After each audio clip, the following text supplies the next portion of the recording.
Spinach and strawberries are a wonderful spring combination. They come at the same time in the garden, and so it makes sense to try and use them together, which is what we're doing today. It's a warm spinach and strawberry salad. I've got some of the spinach freshly harvested from the garden. You notice that one of the things we're going to have to be careful with is to make sure that when we wash it, you get down and get all those little nooks and crannies clean, because it's notorious for harvesting or for retaining a lot of the dirt in the soil. So fill up the big sink or a wash pan that you can put back in the garden.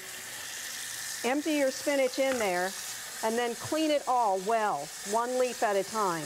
Don't let it soak in the water very long if you don't have to, because it will absorb some of the liquid, which is fine, and keep it crisp, but you want to make sure that you don't lose nutrients that way. Also wash it as soon as you get in, and then you can keep it the same way we kept leaf lettuce, by rolling it up in several layers of paper towels or kitchen towels and going from there. Now also, when you get the spinach inside and you get it drained and dried, you're going to want to, if it's older, you're going to want to remove these center stems. So you just, let me get a little bit better leaf. Simply fold the leaf in half and remove the stem like this. And that way that part, which on older spinach leaves is tough, is out of the way. If you have young, tender spinach, leave the stems in. You might want to shorten them if they're long, but you can go ahead and eat them, they'll be fine. This one for this salad, we're going to saute some onion. Now, I've changed the original recipe. The original recipe said that I should bring up to heat 4 slices of bacon, take the bacon out when it was crispy, crumble it up and save it for later, and then cook the onion in the drippings. Not a particularly healthful thing to do, because the fat's very saturated. It's going to have nitrates in it, and it's going to be higher in sodium if you do it that way. So what I've done is change the process a little bit, and I bought some of the pre-cooked bacon, and then because I don't want the drippings anyway, and then I have substituted an olive oil. You could use a canola oil and get the same product, but adding a little flavor with the olive oil is nice.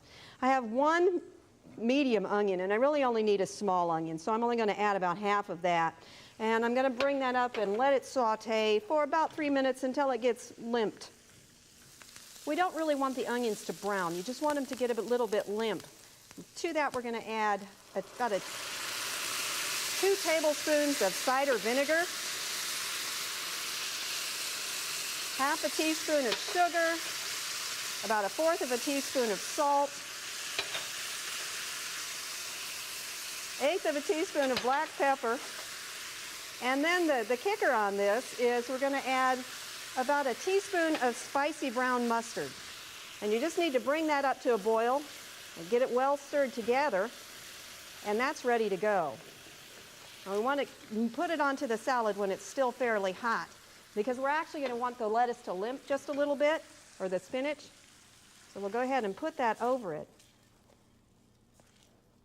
And then we'll toss that well together. I'm going to add the strawberries at this time too. These are also from the garden here, and we've got about a cup of those. And simply toss this well together, and everything that you need for the dressing is there.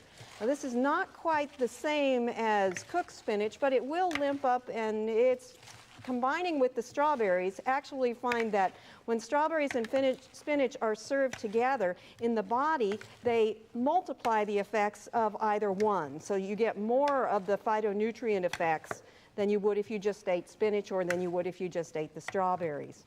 Now the finishing touch on this one, so let me see if I can get some of the strawberries to come back to the top, is to take some of that bacon that you've cooked in the microwave, just to crisp up, and sprinkle that over the top. And then you need to serve it right away, because this will continue to collapse the longer it sits. So this is one that you have to have ready, or have the people ready when the salad is ready to go. I hope you'll try this one. It'll help you use up some of that spinach and gives you a little bit of a twist to the normal way we use strawberries. They don't always have to be for a dessert or a snack. They can actually be part of the salad too. For Oklahoma Gardening, this is Barbara Brown.